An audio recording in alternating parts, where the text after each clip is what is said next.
Hey guys, welcome back to my YouTube channel. Well, today I have a different kind of setting. Out in the open, out in the nature. I love it. To be honest with you though, I only like it as long as there are no bugs. So I hope there are no bugs around. Anyways, let's get to the point. What I would like to talk with you about today is how many Bible stories actually mean something to you. So how many Bible stories actually make a difference and help you get through stuff. So the reason I'm asking you this question is because I grew up in a Christian household, so I basically knew all the Bible stories ever since I was a little girl. The thing is though, yeah, they were just Bible stories, so pretty stories, cool stories, interesting stories, more like a history book you would read. And it's not until you go through something that a story can really help you or change your life or change your vision, change your perspective on things. So that's what we're going to talk about today. So it was 1 year after my first surgery that I heard that I needed another surgery. And that was very surprising because I was told the first surgery was successful, so the next coming years you don't have to worry about the MRI scans. They're going to be really boring. Well, obviously, a year later, the MRI scan wasn't that boring. I needed another surgery. So yeah, that was quite shocking. And however, this brings me to my favorite Bible story, which is Peter walking on water in the midst of the storm to Jesus. Well, hey, that was Peter. Peter was a very cool guy, and he trusted Jesus completely. So yeah, he just walked over, and everything went fine up until a certain point. What happened was the storm was already there, so that wasn't anything new. The storm was there, but Peter was at first focusing on Jesus. He was looking at Jesus while he walked to him, up until the point where he didn't. So it says in the Bible that he started looking around him, and because of Peter looking around him, he started drowning.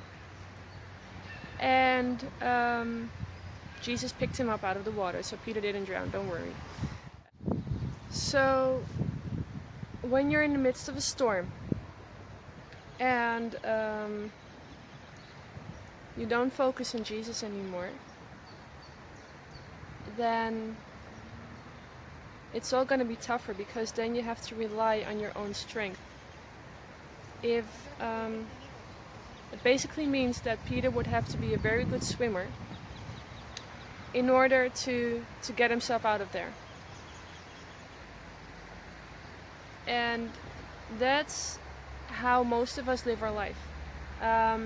We think like, okay, I have to be strong enough. I have to swim. I have to run my way through this, and I have to do it in my own strength, not realizing that Jesus actually wants to be your safeguard. He wants to be the one who pulls you out. He wants to be the one who says, focus on me and you'll be fine.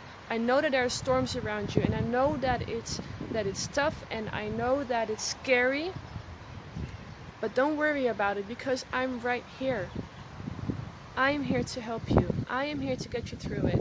And I have to say that at second operation, no wait, let me be honest with you first. At my first response to God when I heard that I needed a second operation was like, God, I already went through this. I am already able to be a testimony. You know, I mean, like, I got through it, and I can testify about the fact that you healed me. Why do I have to go through it again? And well, that's when this story came to me. And it basically told me, like, Hannah, I don't want you to focus on what the doctors say. I don't want you to focus on what people around you say. I want you to focus on what I say. And um, wow, sorry. So I'm saying this, I get emotional. Because that's the loving God He is. Life isn't easy for none of us. Everybody has its own story, and everybody's going through something. That's why that's why I said in my first video, this is not just for people with brain tumor. This is not just for people with cancer. This is not just for people with physical illness. It's also for people with mental illness, because when you go through stuff in life which is hard, you need a focus point. And my focus point is Jesus. And as long as He's my focus point, I know that whatever the doctors tell me, if they give me good news or if they give me bad news, I know that I will get through it. And I know that I have a promise I got from God, and that I won't, like, that the enemy won't get to me. I know that he won't be able to defeat me, because my trust is in God. And I know that He loves me so much that He wouldn't let me drown.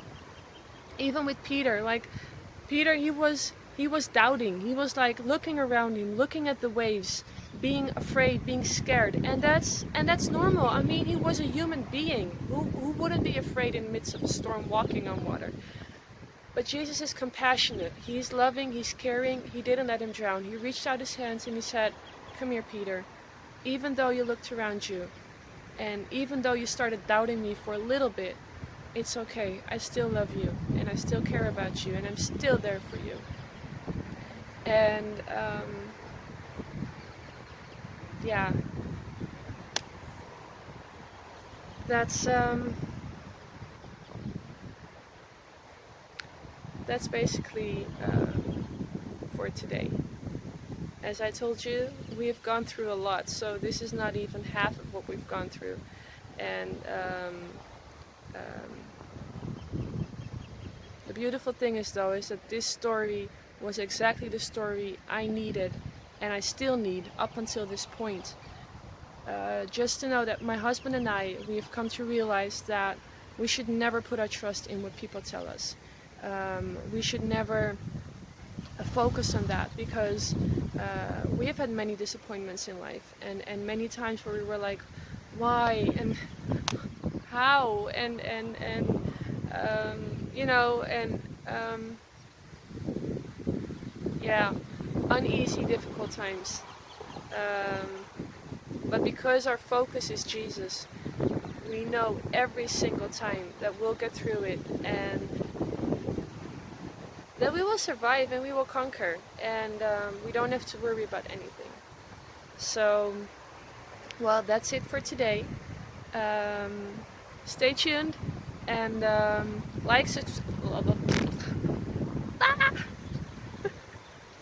okay, now I'm talking too much. Like, subscribe, and share with whoever you think needs to hear this. Love you guys.